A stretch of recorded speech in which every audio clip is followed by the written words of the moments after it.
ಹಿಂದಿನ ವಿಡಿಯೋದಲ್ಲಿ home ಟ್ಯಾಬಲ್ಲಿರೋ font ಗ್ರೂಪ್ನ ಯೂಸ್ ಮಾಡಿ ನಾವು ಸೆಲ್ ಫಾರ್ಮ್ಯಾಟಿಂಗ್ನ ತಿಳ್ಕೊಂಡ್ವಿ. ಅದೇ ಸೆಲ್ ಫಾರ್ಮ್ಯಾಟಿಂಗ್ನ ಮುಂದುವರಿಸ್ತಾ ಅಲೈನ್ಮೆಂಟ್ ಗ್ರೂಪಲ್ಲಿರೋವಂಥ ಫೀಚರ್ಸ್ನ ತಿಳ್ಕೊಳ್ಳೋಣ. ಹೋಮ್ ಟ್ಯಾಬಲ್ಲಿ ಇರೋ ಅಲೈನ್ಮೆಂಟ್ ಗ್ರೂಪ್ ಸೆಲ್ ಒಳಗೆ ಟೆಕ್ಸ್ಟ್ ಮತ್ತು ನಂಬರ್ಸ್ ಎಲ್ಲಿ ಪೊಸಿಷನ್ ಆಗಬೇಕು ಮತ್ತು ಹೇಗೆ ಡಿಸ್ಪ್ಲೇ ಆಗಬೇಕು ಅಂತ ಕಂಟ್ರೋಲ್ ಮಾಡೋಕ್ಕೆ ಯೂಸ್ ಆಗುತ್ತೆ. ಇದು ನಿಮ್ಮ ಡೇಟಾನ ನೀಟಾಗಿ ರೀಡಬಲ್ ಮತ್ತು ವೆಲ್ ಆರ್ಗನೈಸ್ಡ್ ಆಗಿ ತೋರಿಸೋದಕ್ಕೆ ಹೆಲ್ಪ್ ಮಾಡುತ್ತೆ.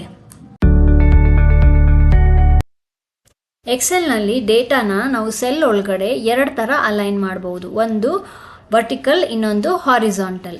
ಇಲ್ಲಿ ಅಲೈನ್ಮೆಂಟ್ ಗ್ರೂಪಲ್ಲಿ ನೀವೇನು ನೋಡ್ತಾ ಇದ್ದೀರಾ, ಮೇಲ್ಗಡೆ ಲೈನ್ಸ್ ಇರೋ ಅಂಥ 3 ಬಟನ್ ಏನು ಕಾಣಿಸ್ತಾ ಇದೆ ಅದನ್ನು ನಾವು ವರ್ಟಿಕಲಿ ಅಲೈನ್ ಮಾಡೋದಕ್ಕೆ ಯೂಸ್ ಮಾಡ್ತೀವಿ. ಕೆಳಗಡೆ ಲೈನ್ಸ್ ಇರುವಂಥ 3 ಬಟನ್ ಏನಿದೆ ಅದನ್ನು ನಾವು ಹಾರಿಜಾಂಟಲಿ ಅಲೈನ್ ಮಾಡೋಕ್ಕೆ ಯೂಸ್ ಮಾಡ್ತೀವಿ.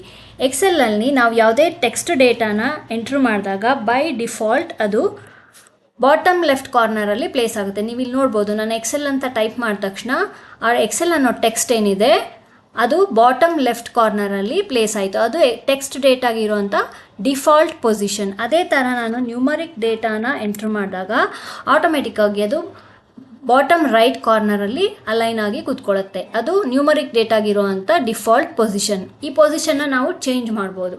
ಫಾರ್ ಎಕ್ಸಾಂಪಲ್, ನಾನು ಎಕ್ಸೆಲ್ ಅಂತ ಟೈಪ್ ಮಾಡಿರುವಂಥ ಸೆಲ್ನ ಸೆಲೆಕ್ಟ್ ಮಾಡಿಕೊಂಡು ಇಲ್ಲಿ ವರ್ಟಿಕಲ್ ಅಲೈನ್ಮೆಂಟಲ್ಲಿ ಏನಿದೆ ಬಟನ್ಸು ಅದರಲ್ಲಿ ಫಸ್ಟ್ ಒನ್ ಟಾಪ್ ಅಲೈನ್ ಅಂತ ಏನಿದೆ ಅದನ್ನು ಕ್ಲಿಕ್ ಮಾಡಿದ ತಕ್ಷಣ ನೀವು ನೋಟಿಸ್ ಮಾಡ್ಬೋದು ವರ್ಟಿಕಲಿ ಟಾಪ್ ಪೊಸಿಷನಲ್ಲಿ ಈ ಟೆಕ್ಸ್ಟು ಪ್ಲೇಸ್ ಆಗುತ್ತೆ. ಅದೇ ಥರ ಮಧ್ಯದಲ್ಲಿರುವಂಥ ಮಿಡಲ್ ಅಲೈನ್ನ ಕ್ಲಿಕ್ ಮಾಡಿದ್ರೆ ಆಟೋಮ್ಯಾಟಿಕ್ಕಾಗಿ ವರ್ಟಿಕಲಿ ಮಿಡಲಲ್ಲಿ ಬಂದು ಪ್ಲೇಸ್ ಆಗುತ್ತೆ. ಬೈ ಡಿಫಾಲ್ಟ್ ಪೊಸಿಷನ್ ನಾವು ಎಂಟ್ರ್ ಮಾಡಿದಾಗ ಏನಿತ್ತದು ಬಾಟಮ್ ಅಲೈನ್. ಇದನ್ನು ಕ್ಲಿಕ್ ಮಾಡಿದಾಗ ಬಾಟಮಲ್ಲಿ ವರ್ಟಿಕಲಿ ಅಲೈನ್ ಆಗುತ್ತೆ. ಅದೇ ಥರ ಹಾರಿಜಾಂಟಲಿ ಅಲೈನ್ ಮಾಡಬೇಕಂತಂದರೆ ಬೈ ಡಿಫಾಲ್ಟ್ ಲೆಫ್ಟಲ್ಲಿದೆ. ನಾನು ಸೆಂಟರ್ ಅಲೈನ್ ಬಟನ್ನ ಕ್ಲಿಕ್ ಮಾಡಿದ ತಕ್ಷಣ ಸೆಂಟರ್ ಪೊಸಿಷನ್ಗೆ ಪ್ಲೇಸ್ ಆಗುತ್ತೆ ಹಾರಿಜಾಂಟಲಿ. ಅದೇ ಥರ ರೈಟ್ ಅಲೈನ್ ಬಟನ್ನ ಕ್ಲಿಕ್ ಮಾಡಿದ ತಕ್ಷಣ ಹಾರಿಜಾಂಟಲಿ ರೈಟ್ ಪೊಸಿಷನಲ್ಲಿ ಪ್ಲೇಸ್ ಆಗುತ್ತೆ. ನನಗೆ ಸೆಂಟರ್ ಮತ್ತು ಮಿಡಲ್ ಅಂದರೆ ವರ್ಟಿಕಲಿನೂ ಮಧ್ಯದಲ್ಲಿ ಬರಬೇಕು, ಹಾರಿಜಾಂಟಲಿನೂ ಮಧ್ಯದಲ್ಲಿ ಬರಬೇಕು ಅಂತ ಅಂದಾಗ ಸೆಂಟರ್ ಮತ್ತು ಮಿಡಲ್ ಬಟನ್ನ ಕ್ಲಿಕ್ ಮಾಡಿದಾಗ ಆಟೋಮ್ಯಾಟಿಕ್ಕಾಗಿ ಆ ಡೇಟಾ ಏನಿದೆ ಸೆಲ್ನ ಮಧ್ಯಭಾಗದಲ್ಲಿ ಪ್ಲೇಸ್ ಆಗುತ್ತೆ. ಅದೇ ಥರ ನಾವು ನ್ಯೂಮರಿಕ್ ಡೇಟಾಗೂ ಕೂಡ ಅಪ್ಲೈ ಮಾಡ್ಬೋದು. ಸೆಂಟರ್ ಮತ್ತು ಮಿಡಲ್ ಬಟನ್ನ ಕ್ಲಿಕ್ ಮಾಡಿದಾಗ ಆಟೋಮ್ಯಾಟಿಕ್ಕಾಗಿ ಸೆಲ್ನ ಸೆಂಟರ್ ಪಾರ್ಟಲ್ಲಿ ಬಂದು ಪ್ಲೇಸ್ ಆಗುತ್ತೆ. ನೀವಿಲ್ಲಿ ನೋಟಿಸ್ ಮಾಡ್ಬೋದು, ಡೇಟಾ ಸೆಟ್ಟಲ್ಲಿ ಸೀರಿಯಲ್ ನಂಬರ್ ಅಂತ ಏನಿದೆ ಅದೆಲ್ಲ ನ್ಯೂಮರಿಕ್ ಡೇಟಾ ಆಗಿರೋದ್ರಿಂದ ಬಾಟಮ್ ರೈಟ್ ಕಾರ್ನರಲ್ಲಿ ಅಲೈನ್ ಆಗಿದೆ. ಇನ್ನು ಉಳಿದಿರೋ ಟೆಕ್ಸ್ಟ್ ಡೇಟಾನ ನೀವು ನೋಡ್ಬೋದು, ಅದು ಬಾಟಮ್ ಲೆಫ್ಟ್ ಕಾರ್ನರಲ್ಲಿ ಅಲೈನ್ ಆಗಿದೆ. ಅದೇ ಥರ ನೀವು ಇಯರ್ ನೋಡ್ಬೋದು, ಜಾಯ್ನಿಂಗ್ ಇಯರ್ ಅದು ನ್ಯೂಮರಿಕ್ ಡೇಟಾ ಆಗಿರೋದ್ರಿಂದ ಬಾಟಮ್ ರೈಟ್ ಕಾರ್ನರ್ಗೆ ಪ್ಲೇಸ್ ಆಗಿದೆ. ಸ್ಯಾಲ್ರಿ ಕೂಡ ನ್ಯೂಮರಿಕ್ ಡೇಟಾ ಆಗಿರೋದ್ರಿಂದ ಬಾಟಮ್ ರೈಟಲ್ಲಿ ಅಲೈನ್ ಆಗಿದೆ. ಸಿಟಿ ಕೂಡ ಟೆಕ್ಸ್ಟ್ ಡೇಟಾ ಆಗಿರೋದ್ರಿಂದ ಬಾಟಮ್ ಲೆಫ್ಟ್ಗೆ ಅಲೈನ್ ಆಗಿದೆ. ನಾವಿವಾಗ ಅಲೈನ್ಮೆಂಟ್ ಗ್ರೂಪಲ್ಲಿರೋ ಫೀಚರ್ಸ್ನ ಒಂದೊಂದಾಗಿ ಈ ಡೇಟಾ ಸೆಟ್ ಮೇಲೆ ಅಪ್ಲೈ ಮಾಡೋಣ. ಮೊದಲನೇದಾಗಿ ನಾನು ಇಲ್ಲಿ ಸೆಲೆಕ್ಟ್ ಮಾಡ್ಕೊತಾ ಇರೋದು ಹೆಡರ್ಸ್ ಇರೋವಂಥ ರೇಂಜ್ನ. ಇಲ್ಲಿ ಎಲ್ಲ ಹೆಡರ್ಸ್ಗೂ ನಾನು ಒಂದೇ ಥರ ಅಲೈನ್ಮೆಂಟ್ ಅಪ್ಲೈ ಮಾಡ್ತಾ ಇರೋದ್ರಿಂದ ಕಂಪ್ಲೀಟಾಗಿ ಎಲ್ಲ ಹೆಡರ್ಸ್ನು ಒಟ್ಟಿಗೆ ಸೆಲೆಕ್ಟ್ ಮಾಡ್ಕೊಂಡಿದ್ದೀನಿ. ಮೊದಲನೇದಾಗಿ ನಾನಿಲ್ಲಿ ಅಪ್ಲೈ ಮಾಡ್ತಿರೋದು ವರ್ಟಿಕಲಿ ಮಿಡಲ್ ಅಲೈನ್ಮೆಂಟ್ ಮತ್ತು ಹಾರಿಜಾಂಟಲಿ ಸೆಂಟರ್ ಅಲೈನ್ಮೆಂಟ್. ನೀವು ಚೆಕ್ ಮಾಡ್ಬೋದು, ಇಲ್ಲಿ ಪ್ರತಿಯೊಂದು ಸೆಲ್ಲಲ್ಲೂ ಕೂಡ ಆಯಾ ಡೇಟಾ ಸೆಲ್ನ ಸೆಂಟರ್ ಅಂದರೆ ಮಧ್ಯಭಾಗದಲ್ಲಿ ಪ್ಲೇಸ್ ಆಗಿದೆ. ಅದೇ ಥರ ನಾನು ಇಲ್ಲಿ ಡೇಟಾಗೆ ಅಪ್ಲೈ ಮಾಡಬೇಕಂದ್ರೆ ಒಂದು ಸಜೆಷನ್ ಏನಂದರೆ, ನೀವು ಒಂದೇ ಥರ ಅಲೈನ್ ಮಾಡಬೇಕಾಗಿರೋ ಅಂಥ ರೇಂಜ್ನ ಒಟ್ಟಿಗೆ ಸೆಲೆಕ್ಟ್ ಮಾಡ್ಕೊಳ್ಳಿ. ನಾನಿಲ್ಲಿ ಸೀರಿಯಲ್ ನಂಬರ್ ಮತ್ತು ಎಂಪ್ಲಾಯಿ ID-ಗೆ ಒಂದೇ ಥರ ಅಲೈನ್ಮೆಂಟ್ನ ಅಪ್ಲೈ ಮಾಡಬೇಕಂತ ಇದ್ದೀನಿ. ಸೊ ಒಟ್ಟಿಗೆ ಸೆಲೆಕ್ಟ್ ಮಾಡ್ಕೊಂಡಿದ್ದೀನಿ. ಅದೇ ಥರ ಕಂಟ್ರೋಲ್ ಹಿಡ್ಕೊಂಡು ಜಾಯ್ನಿಂಗ್ ಇಯರ್ ಕೂಡ ನಾನು ಸೆಲೆಕ್ಟ್ ಮಾಡ್ಕೋತಾ ಇದ್ದೀನಿ. ಇದಕ್ಕೂ ಕೂಡ ನಾನು ವರ್ಟಿಕಲಿ ಮಿಡಲ್ ಅಲೈನ್ಮೆಂಟ್ ಮತ್ತು ಹಾರಿಜಾಂಟಲಿ ಸೆಂಟರ್ ಅಲೈನ್ಮೆಂಟ್ನ ಅಪ್ಲೈ ಮಾಡಿದ್ದೀನಿ. ಅದೇ ಥರ ಟೆಕ್ಸ್ಟ್ ಡೇಟಾಗೂ ಕೂಡ ನಾವು ಮಾಡ್ಬೋದು. ನಾನಿಲ್ಲಿ ಎಂಪ್ಲಾಯಿ ನೇಮ್ ಟೆಕ್ಸ್ಟ್ ಡೇಟಾ ಆಗಿರೋದ್ರಿಂದ ಮತ್ತು ಡಿಪಾರ್ಟ್ಮೆಂಟ್ ಮತ್ತು ಸಿಟಿ ಎರಡು ಟೆಕ್ಸ್ಟ್ ಡೇಟಾ ಆಗಿರೋದ್ರಿಂದ ಕಂಟ್ರೋಲ್ ಹಿಡ್ಕೊಂಡು ಇದು ಕೂಡ ಸೆಲೆಕ್ಟ್ ಮಾಡಿಕೊಂಡೆ. ಇದನ್ನು ಸೆಲೆಕ್ಟ್ ಮಾಡ್ಕೊಂಡ ತಕ್ಷಣ ನಾನು ಇಲ್ಲಿ ಒಂದು ಸಜೆಷನ್ ಕೊಡೋದೇನೆಂದರೆ, ಟೆಕ್ಸ್ಟ್ ಡೇಟಾನ ಯಾವತ್ತೂ ನೀವು ಹಾರಿಜಾಂಟಲಿ ಸೆಂಟರ್ ಅಲೈನ್ ಮಾಡಬೇಡಿ, ಇದು ತುಂಬ ಮೆಸ್ಸಿಯಾಗಿ ಕಾಣಿಸುತ್ತೆ. ಸೊ ಲೆಫ್ಟ್ ಅಲೈನ್ಮೆಂಟ್ನ ರಿಟೈನ್ ಮಾಡಿಕೊಂಡು ವರ್ಟಿಕಲಿ ಮಾತ್ರ ಮಿಡಲಲ್ಲಿ ಅಲೈನ್ ಮಾಡಿ. ಅದೇ ಥರ ಸ್ಯಾಲರಿನೂ ಕೂಡ ಇದು ಕರೆನ್ಸಿ ರಿಲೇಟೆಡ್ ನ್ಯೂಮರಿಕ್ ಡೇಟಾ ಆಗಿರೋದ್ರಿಂದ ಇದನ್ನು ರೈಟ್ ಅಲೈನ್ಮೆಂಟ್ನ ರಿಟೈನ್ ಮಾಡಿಕೊಂಡು ವರ್ಟಿಕಲಿ ಮಾತ್ರ ಸೆಂಟರಲ್ಲಿ ಅಲೈನ್ ಮಾಡ್ತಿದ್ದೀನಿ. ನೀವಿಲ್ಲಿ ನೋಟಿಸ್ ಮಾಡ್ಬೋದು, ಎಲ್ಲೆಲ್ಲಿ ನಾನು ಟೆಕ್ಸ್ಟ್ ಡೇಟಾಗೆ ಲೆಫ್ಟ್ ಅಲೈನ್ಮೆಂಟ್ನ ರಿಟೈನ್ ಮಾಡ್ಕೊಂಡಿದ್ದೀನೋ ಅಲ್ಲೆಲ್ಲ ಡೇಟಾ ಬಾರ್ಡರ್ ಲೈನ್ಗೆ ತುಂಬ ಕ್ಲೋಸ್ ಆಗಿ ಕಾಣಿಸ್ತಿದೆ. ಸೊ ನಾನು ಇದಕ್ಕೆ ಯೂಸ್ ಮಾಡ್ತಾ ಇರೋವಂಥ ಫೀಚರ್ ಇನ್ಕ್ರೀಸ್ ಇಂಡೆಂಟ್ ಏನು ಮಾಡುತ್ತೆ ಅಂತ ಅಂದರೆ ಈ ಬಾರ್ಡರ್ ಲೈನ್ಗೂ ಡೇಟಾಗೂ ಮಧ್ಯ ಸ್ವಲ್ಪ ಸ್ಪೇಸ್ ಕ್ರಿಯೇಟ್ ಮಾಡುತ್ತೆ. ನಾನು ಯಾವ ಸೆಲ್ಸ್ಗೆ ಇಂಡೆಂಟೇಷನ್ನ ಇನ್ಕ್ರೀಸ್ ಮಾಡಬೇಕಂತ ಇದ್ದೀನೋ ಅದನ್ನು ಸೆಲೆಕ್ಟ್ ಮಾಡಿಕೊಂಡು ಇಲ್ಲಿ ನೀವು ನೋಡ್ಬೋದು, ನಾನು ಪ್ಲೇಸ್ ಮಾಡಿರೋ ಕಡೆ ಇನ್ಕ್ರೀಸ್ ಇಂಡೆಂಟ್ ಅಂತ ಟೂಲ್ ಟಿಪ್ ತೋರಿಸ್ತಾ ಇದೆ. ಅದ್ರ ಕೆಳಗಡೆ ಡಿಸ್ಕ್ರಿಪ್ಷನ್ ಕೂಡ ಇದೆ, move your content further away from the cell border ಅಂತ. ಅದನ್ನು ಒಂದು ಸಲ ಕ್ಲಿಕ್ ಮಾಡಿದ ತಕ್ಷಣ ನೀವು ನೋಟಿಸ್ ಮಾಡ್ಬೋದು, ಬಾರ್ಡರ್ ಲೈನ್ಗೂ ಟೆಕ್ಸ್ಟ್ಗೂ ಮಧ್ಯ ಒಂದು ಸ್ಪೇಸ್ ಕ್ರಿಯೇಟ್ ಆಯಿತು. ಅದೇ ಥರ ನಾನು ಇನ್ನೊಂದು ಸಲ ಕ್ಲಿಕ್ ಮಾಡಿದಾಗ ಇನ್ನೊಂದು ಸ್ಪೇಸ್ ಕ್ರಿಯೇಟ್ ಆಗುತ್ತೆ. ನನಗೆ ಒಂದೇ ಸ್ಪೇಸ್ ಸಾಕು ಅಂತ ಅಂದಾಗ ಇಲ್ಲಿ ಪಕ್ಕದಲ್ಲಿರುವಂಥ ಡಿಕ್ರೀಸ್ ಇಂಡೆಂಟ್ನ ಕ್ಲಿಕ್ ಮಾಡಿದಾಗ ಒಂದು ಸ್ಪೇಸ್ ಕಮ್ಮಿ ಆಗುತ್ತೆ.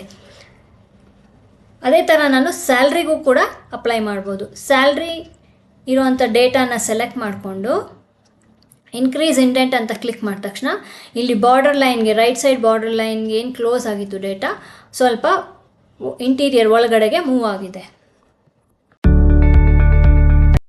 ನಿಮಗೆ ಈ ಡೇಟಾನ ನೋಡಿದಾಗ ಓಕೆ ಇದು ಆರ್ಗನೈಸ್ಡ್ ಆಗಿದೆ, ಪ್ರಿಂಟೌಟ್ ತೆಗಿಬೋದು ಅಂತ ಅನ್ಕೋಬೋದು. ಆದರೆ ಇಲ್ಲಿ ಇನ್ನೂ ಒಂದು ಪ್ರಾಬ್ಲಮ್ ಇದೆ. ಅದೇನು ಅಂತಂದರೆ ನೀವು ಫೈಲ್ ಟ್ಯಾಬ್ಗೆ ಹೋಗಿ ಅಲ್ಲಿ ಪ್ರಿಂಟ್ ಅಂತ ಕ್ಲಿಕ್ ಮಾಡಿದ ತಕ್ಷಣ ಪ್ರಿವ್ಯೂ ತೋರಿಸುತ್ತೆ. ಇಲ್ಲಿ ಪ್ರಿಂಟ್ ಮಾಡೋಕ್ಕೆ ಮುಂಚೆ ಹೇಗೆ ಕಾಣಿಸುತ್ತೆ ಶೀಟಲ್ಲಿ ಡೇಟಾ ಅಂತ ತೋರಿಸುತ್ತೆ.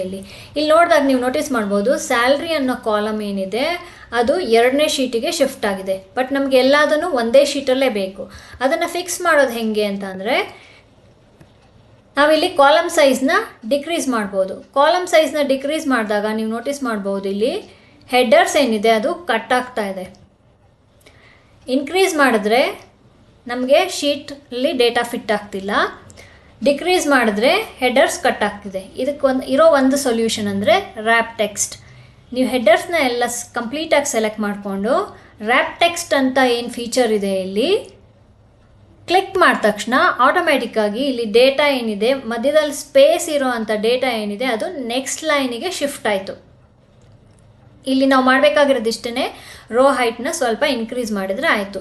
ನೀವು ಇವಾಗ ನೋಟಿಸ್ ಮಾಡ್ಬೋದು ಎಲ್ಲ ಡೇಟಾನು ಕಾಣಿಸ್ತಾ ಇದೆ ಹೆಡರ್ಸಲ್ಲಿ.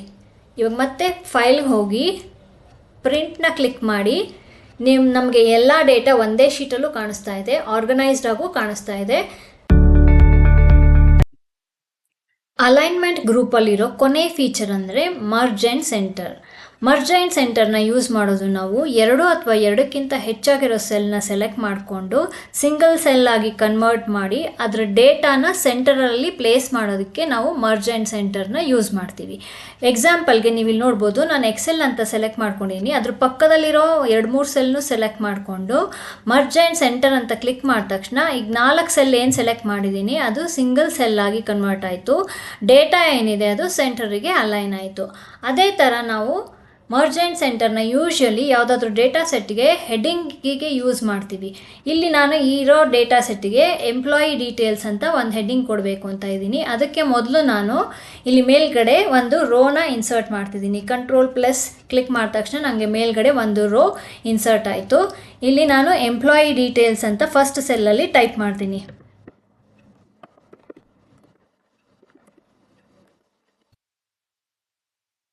ಇಲ್ಲಿ ಫಸ್ಟ್ ಸೆಲ್ಲಲ್ಲಿ ಟೈಪ್ ಮಾಡಿದ ತಕ್ಷಣ ನೀವು ನೋಡ್ಬೋದು ಅದು ಫಸ್ಟ್ ಮತ್ತು ಸೆಕೆಂಡ್ ಸೆಲ್ಲಲ್ಲಿ ಮಾತ್ರ ತೋರಿಸ್ತಾ ಇದೆ. ಅಂದರೆ ಫಸ್ಟ್ ಸೆಲ್ಲಲ್ಲಿರೋ ಡೇಟಾ ಸೆಕೆಂಡ್ ಸೆಲ್ಗೂ ಓವರ್ಲ್ಯಾಪ್ ಆಗಿದೆ.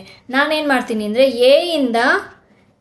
A1ಇಂದ G1 ವರ್ಗ ಸೆಲ್ಸ್ನ ಸೆಲೆಕ್ಟ್ ಮಾಡ್ಕೋತೀನಿ. ಯಾಕಂದರೆ ಸ್ಯಾಲ್ರಿ ಅನ್ನೋದು ಕೊನೆ ಕಾಲಮಲ್ಲಿದೆ G1 ಕಾಲಮಲ್ಲಿ. ಸೊ ನಾನು ಅದಿಷ್ಟನ್ನು ಸೆಲೆಕ್ಟ್ ಮಾಡಿಕೊಂಡು ಮರ್ಜ್ ಆ್ಯಂಡ್ ಸೆಂಟರ್ ಅಂತ ಏನಿದೆ ಅದನ್ನು ಕ್ಲಿಕ್ ಮಾಡ್ತೀನಿ. ನೀವು ನೋಟಿಸ್ ಮಾಡ್ಬೋದು A1ಇಂದ G1 ವರ್ಗ ಏನಿದೆ ಸೆಲ್ಸ್ ಕಂಬೈನ್ ಆಗಿ ಸಿಂಗಲ್ ಸೆಲ್ ಆಗಿ ಕನ್ವರ್ಟ್ ಆಯಿತು. ಡೇಟಾ ಏನಿತ್ತು ಅದು ಸೆಂಟರ್ ಅಲೈನ್ ಆಯಿತು. ನಾನಿವಾಗ ವರ್ಟಿಕಲಿ ಕೂಡ ಮಿಡ್ಲ್ ಅಲೈನ್ ಮಾಡ್ತಿದ್ದೀನಿ. ಜೊತೆಗೆ ಬೋಲ್ಡ್, ಇಟ್ಯಾಲಿಕ್ಸ್, ಅಂಡರ್ಲೈನ್ ಕೂಡ ಅಪ್ಲೈ ಮಾಡಿದೆ. ನೆಕ್ಸ್ಟು ಫಾಂಟ್ನು ಕೂಡ ಚೇಂಜ್ ಮಾಡ್ತಾ ಇದ್ದೀನಿ. ಇಲ್ಲಿ ಬೇರೆ ಫಾಂಟ್ನ ಸೆಲೆಕ್ಟ್ ಮಾಡ್ಕೊಂಡಿದ್ದೀನಿ. ಅದೇ ಥರ ಫಾಂಟ್ ಸೈಜ್ ಕೂಡ ಇನ್ಕ್ರೀಸ್ ಮಾಡಿದೆ. ಫಾಂಟ್ ಕಲರ್ ಕೂಡ ಚೇಂಜ್ ಮಾಡ್ತಾ ಇದ್ದೀನಿ. ಇಲ್ಲಿ ಸಪೋಸ್ ಡಾರ್ಕ್ ಗ್ರೀನ್ ಸೆಲೆಕ್ಟ್ ಮಾಡಿಕೊಂಡೆ. ಅದೇ ಥರ ಬ್ಯಾಕ್ಗ್ರೌಂಡಲ್ಲೂ ಕೂಡ ನಾನು ಯೆಲ್ಲೋ ಬ್ಯಾಕ್ಗ್ರೌಂಡನ್ನ ಅಪ್ಲೈ ಮಾಡ್ತಿದ್ದೀನಿ. ನೀವು ಇಲ್ಲಿ ನೋಡ್ಬೋದು ನಾನು ಅಪ್ಲೈ ಮಾಡಿರೋ ಫಾರ್ಮ್ಯಾಟಿಂಗ್ ಎಲ್ಲ ಇಲ್ಲಿ ಈ ಸೆಲ್ನಲ್ಲಿ ಕಾಣಿಸ್ತಾ ಇದೆ. ನಾವು ಮರ್ಜ್ ಆ್ಯಂಡ್ ಸೆಂಟರ್ನ ಬರೀ ಹಾರಿಸಾಂಟಲಾಗಿ ಮಾತ್ರ ಅಲ್ಲ, ವರ್ಟಿಕಲ್ ಆಗಿ ಕೂಡ ಅಪ್ಲೈ ಮಾಡ್ಬೋದು. ಇಲ್ಲಿ ಎಕ್ಸಾಂಪಲ್ಗೆ ಮೊದಲನೇ 5 ಜನ ಎಂಪ್ಲಾಯೀಸ್ನ ನಾನು ಟೀಮ್ ಎ ಅಂತ ಗ್ರೂಪ್ ಮಾಡ್ತಿದ್ದೀನಿ, ಕೊನೆ 5 ಜನ ಎಂಪ್ಲಾಯೀಸ್ನ ಟೀಮ್ ಬಿ ಅಂತ ಗ್ರೂಪ್ ಮಾಡ್ತಿದ್ದೀನಿ. ಅದಕ್ಕೆ ನಾನಿಲ್ಲಿ ಹೆಚ್ ಕಾಲಮಲ್ಲಿ ಟೀಮ್ ನೇಮ್ನ ಟೈಪ್ ಮಾಡೋದು, ಪ್ರತಿಯೊಂದು ಎಂಪ್ಲಾಯೀಸ್ಗೂ ಟೈಪ್ ಮಾಡೋ ಬದಲು ಮೊದಲನೇ 5 ಜನ ಇರೋ ಅಂಥ ರೋಸ್ನ ಸೆಲೆಕ್ಟ್ ಮಾಡಿಕೊಂಡು ಮರ್ಜ್ ಆ್ಯಂಡ್ ಸೆಂಟರ್ನ ಕ್ಲಿಕ್ ಮಾಡ್ತೀನಿ. ಆ 5 ಸೆಲ್ಸ್ ವರ್ಟಿಕಲ್ ಆಗಿ ಮರ್ಜ್ ಆಗಿದೆ. ನಾನಿಲ್ಲಿ ಟೀಮ್ ಎ ಅಂತ ಟೈಪ್ ಮಾಡ್ತಿದ್ದೀನಿ. ಅದೇ ಥರ ಕೊನೆ 5 ಜನ ಇರೋ ಅಂಥ ರೋಸ್ನ ಸೆಲೆಕ್ಟ್ ಮಾಡಿಕೊಂಡು ಮರ್ಜ್ ಆ್ಯಂಡ್ ಸೆಂಟರ್ನ ಕ್ಲಿಕ್ ಮಾಡಿ ಟೀಮ್ ಬಿ ಅಂತ ಟೈಪ್ ಮಾಡ್ತಿದ್ದೀನಿ.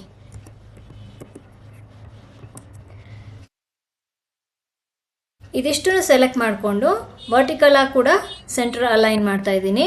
ಇದನ್ನು ನೀವು ನೋಡ್ಬೋದು, ಇಲ್ಲಿ ಮರ್ಜ್ ಆಗಿದೆ, ವರ್ಟಿಕಲ್ ಆಗಿ 5 ಸೆಲ್ಸ್ ಮರ್ಜ್ ಆಗಿದೆ. ಇಲ್ಲಿ ಕೆಳಗಡೆ ಕೂಡ ವರ್ಟಿಕಲ್ ಆಗಿ 5 ಸೆಲ್ಸ್ ಮರ್ಜ್ ಆಗಿದೆ. ಅಲೈನ್ಮೆಂಟ್ ಗ್ರೂಪಲ್ಲಿರೋ ಇನ್ನೊಂದು ಫೀಚರ್ ಅಂತ ಅಂದರೆ ಓರಿಯೆಂಟೇಷನ್. ಇಲ್ಲಿ ನೀವು ನೋಡ್ಬೋದು ಕ್ರಾಸ್ ಆಗಿ ಎ ಬಿ ಅಂತ ಏನಿದೆ ಅದೇ ನಮಗೆ ಇಂಡಿಕೇಟ್ ಮಾಡುತ್ತೆ ನಾವು ಯಾವ ಆ್ಯಂಗಲಲ್ಲಿ ಬೇಕು ಆ ಆ್ಯಂಗಲಲ್ಲಿ ಟೆಕ್ಸ್ಟ್ನ ರೊಟೇಟ್ ಮಾಡ್ಬೋದು ಅಂತ. ಫಾರ್ ಎಕ್ಸಾಂಪಲ್ ನಾನಿಲ್ಲಿ ಟೀಮ್ ಎ ಮತ್ತು ಟೀಮ್ ಬಿನ ಫಾಂಟ್ ಸೈಜ್ ಇನ್ಕ್ರೀಸ್ ಮಾಡಿದ್ದೀನಿ. ಅದು ಇನ್ಕ್ರೀಸ್ ಮಾಡಿದಾಗ ಟೆಕ್ಸ್ಟ್ ಕ್ರಾಪ್ ಆಗಿರೋ ಥರ ಕಾಣಿಸ್ತಾ ಇದೆ. ನಾವು ಇದನ್ನು ಓರಿಯೆಂಟೇಷನ್ ಮೂಲಕ ಫಿಕ್ಸ್ ಮಾಡ್ಬೋದು. ನಾನಿಲ್ಲಿ ಓರಿಯೆಂಟೇಷನ್ ಫೀಚರ್ ಏನಿದೆ ಇಲ್ಲಿ ಕ್ಲಿಕ್ ಮಾಡಿ ಡೌನ್ ಆ್ಯರೋ ಮೇಲೆ ಕ್ಲಿಕ್ ಮಾಡಿದಾಗ ನನಗೆ ಬೇರೆ ಬೇರೆ ಆಗಿರೋವಂಥ ಓರಿಯೆಂಟೇಷನ್ ಇಲ್ಲಿ ನನಗೆ ಪ್ರಿವ್ಯೂ ಕಾಣಿಸುತ್ತೆ. ನಾನು ಫಾರ್ ಎಕ್ಸಾಂಪಲ್ ಇಲ್ಲಿ ರೊಟೇಟ್ ಟೆಕ್ಸ್ಟ್ ಅಪ್ ಅಂತ ಕ್ಲಿಕ್ ಮಾಡಿದ ತಕ್ಷಣ ಆಟೋಮೆಟಿಕ್ಕಾಗಿ ಈ ಟೀಮ್ ಎ ಟೀಮ್ ಬಿ ಅನ್ನೋ ಟೆಕ್ಸ್ಟ್ ಏನಿದೆ ಆ ಸೆಲ್ಲಲ್ಲಿ ರೊಟೇಟ್ ಆಯಿತು. ಅದೇ ಥರ ನಾನು ಬೇರೆ ಬೇರೆ ಆಗಿರೋ ಅಂಥ ರೊಟೇಷನ್ನ ಅಪ್ಲೈ ಮಾಡ್ಬೋದು. ಇಲ್ಲಿ ಫಾರ್ಮ್ಯಾಟ್ ಸೆಲ್ ಅಲೈನ್ಮೆಂಟ್ ಅಂತ ಕೆಳಗಡೆ ಏನಿದೆ ಆ ಆಪ್ಷನ್ನ ಸೆಲೆಕ್ಟ್ ಮಾಡಿಕೊಂಡಾಗ ನಮಗೊಂದು ಡೈಲಾಗ್ ಬಾಕ್ಸ್ ಬರುತ್ತೆ. ಈ ಡೈಲಾಗ್ ಬಾಕ್ಸಲ್ಲಿ ಇಲ್ಲಿ ಓರಿಯೆಂಟೇಷನ್ ಅಂತ ಏನಿದೆ ಇಲ್ಲಿ ಟೆಕ್ಸ್ಟ್ನ ನಾವು ಯಾವ ಆ್ಯಂಗಲಲ್ಲಿ ರೊಟೇಟ್ ಮಾಡಿದ್ದೀವಿ ಅದು ಇಲ್ಲಿ ಡಿಸ್ಪ್ಲೇ ಆಗ್ತಿದೆ. ಇಲ್ಲಿ ರೆಡ್ ಕಲರ್ ಮೇಲೆ ನಾವು ಕ್ಲಿಕ್ ಮಾಡಿ ರೈಟ್ ಸೈಡಿಗೆ ಡ್ರ್ಯಾಗ್ ಮಾಡಿ ಎಲ್ಲಿಗೆ ಸ್ಟಾಪ್ ಮಾಡ್ತೀವೋ ಅದೇ ಆ್ಯಂಗಲಲ್ಲಿ ಓಕೆ ಅಂತ ಕ್ಲಿಕ್ ಮಾಡಿದ ತಕ್ಷಣ ಅದೇ ಆ್ಯಂಗಲಲ್ಲಿ ನಮಗೆ ಟೆಕ್ಸ್ಟ್ ರೊಟೇಟ್ ಆಗುತ್ತೆ. ಅದೇ ಥರ ನಾನು ಯಾವ ಆ್ಯಂಗಲಲ್ಲಿ ಬೇಕೋ ಆ ಆ್ಯಂಗಲಲ್ಲಿ ಟೆಕ್ಸ್ಟ್ನ ರೊಟೇಟ್ ಮಾಡ್ಬೋದು. ಸಪೋಸ್ ಇದನ್ನು ಡ್ರ್ಯಾಗ್ ಮಾಡಿ ಕೆಳಗಡೆವರೆಗೂ ನಾನು ಡ್ರಾಪ್ ಮಾಡಿದೆ ಅಂತಂದರೆ ಇಲ್ಲಿ -90 ಡಿಗ್ರಿಗೆ ರೊಟೇಟ್ ಆಗಿದೆ. ಓಕೆ ಅಂತ ಕ್ಲಿಕ್ ಮಾಡಿದ ತಕ್ಷಣ ಆಟೋಮ್ಯಾಟಿಕ್ಕಾಗಿ ಆ ಆ್ಯಂಗಲಲ್ಲೇ ಇದು ಟೆಕ್ಸ್ಟ್ ರೊಟೇಟ್ ಆಗುತ್ತೆ.